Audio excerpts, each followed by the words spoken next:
శ్రీ లక్ష్మీ జగన్నాథ గట్టు పిరమిడ్ ధ్యాన ఆధ్యాత్మిక శక్తి క్షేత్రం.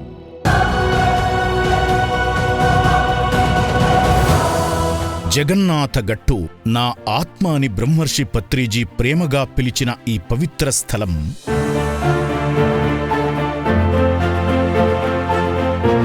యోగులు, ఋషులు, బౌద్ధ సన్యాసులు ధ్యానం చేసిన మహాశక్తి క్షేత్రం. శ్రీకృష్ణ దేవరాయల కాలం నాటి శివాలయం, స్వయంభూ శివలింగం, పురాతన స్తంభాలు, బోధి ఆకృతులు, బౌద్ధ చిహ్నాలు ఇవన్నీ ఈ ప్రాంతపు గొప్ప ఆధ్యాత్మిక వారసత్వానికి సాక్ష్యాలు. ఇక్కడ ధ్యాన కేంద్రం నెలకొల్పేందుకు పత్రిజీ తన జీవితాన్ని అంకితం చేశారు.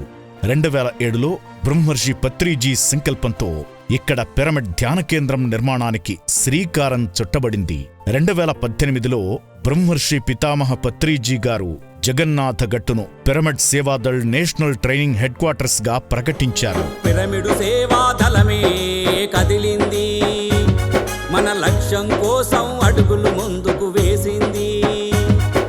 ఆ తరువాత పిరమిడ్ సేవాదళ్ ట్రస్ట్ ఆధ్వర్యంలో భక్తులు, ధ్యాన సాధకులు కొండపైకి సులభంగా చేరుకునేలా ర్యాంప్ నిర్మించారు. Pyramid Sevadal national training centre ఇక్కడ నిర్మించిన విశాలమైన హాల్లో దేశవ్యాప్తంగా వాలంటీర్లు వచ్చి నిత్యం శిక్షణ పొందుతున్నారు. సాధకులు ఎన్ని రోజులైనా ఇక్కడే ఉండి ధ్యానం చేసుకునేలా సమగ్ర వసతులు ఏర్పాటు చేశారు. నిత్య అన్నదానం జరుగుతోంది.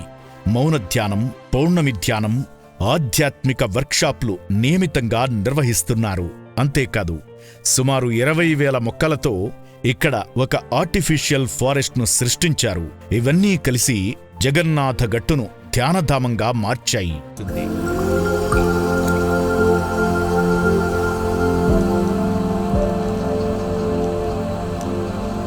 జగన్నాథ గట్టుపై నిలబడితే 360 డిగ్రీల ప్రకృతి సౌందర్యం మనసును మంత్రముగ్ధం చేస్తుంది. వర్ణరంజిత పక్షులు, స్వేచ్ఛగా సంచరించే నెమళ్ళు, కుందేళ్లు ఈ ప్రాంతానికి సహజమైన అందాన్ని అందిస్తాయి. జగన్నాథ గట్టు యోగుల తపోభూమి, బౌద్ధ సన్యాసుల ధ్యాన నిలయం, విజయనగర శిల్పకళా వారసత్వం, పత్రిజీ మహాసంకల్పానికి ప్రతిరూపం. ఇది చూడాల్సిన ప్రదేశం కాదు, అనుభవించాల్సిన శక్తి, దర్శించాల్సిన క్షేత్రం కాదు, ధ్యానించాల్సిన మహాధామం.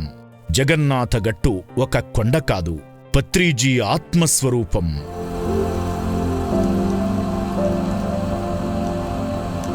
ఈ బృహత్తర కార్య నిర్మాణంలో భాగస్వాములైన ప్రతి ఒక్కరికి హృదయపూర్వక కృతజ్ఞతలు తెలియజేస్తుంది పిరమిడ్ ధ్యాన ప్రపంచం.